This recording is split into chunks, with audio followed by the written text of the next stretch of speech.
Við viljum öll búa í samfélagi þar sem að við getum bara farið í vinnuna, börnin okkar fara í skólan, öllum líður vel, enginn að beita neitt ofbeldi. Þetta það sem við viljum öll og þetta leiðin að því. Leiðin að því ekki að útskúfa einhverju fólki sem okkur finnst óæskilegt eða vont og að flokka fólk eða ákveða það að einhver sé í eðlísinu ræðileg manneskja því að hann er einhvern veginn alveg uppbyggstur annar staðar eða einhver mjög trúbrögum. Við erum öll nákvæmlega eins.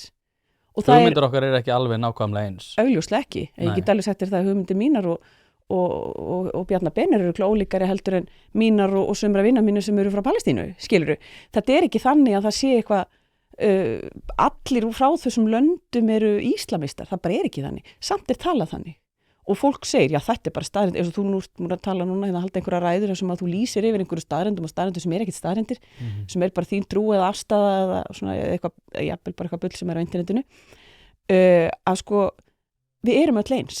Fólk allt eins, nákvæmlega sama hvar það fæðist. Það sem að, og við vitum rosalega mikið það, hvað veldur því að við beitum ofbeldi, hvað veldur því að við hugsum að einn hátt frekar en annan. Við vitum svo miklu betur, við vitum miklu meira heldur en við látum vera.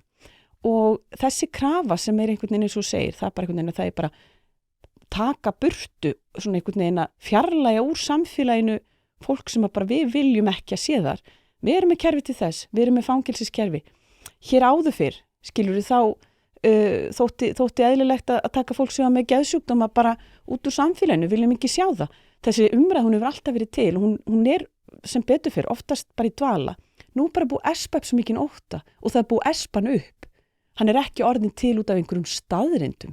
Hann orðin til út af brjálæðislegri mótsögn. Fólk hefur bara fundið fyrir augljóslegum breytingum á sínu nærumhverfi. Fyrst og fremst vegna umræðinnar.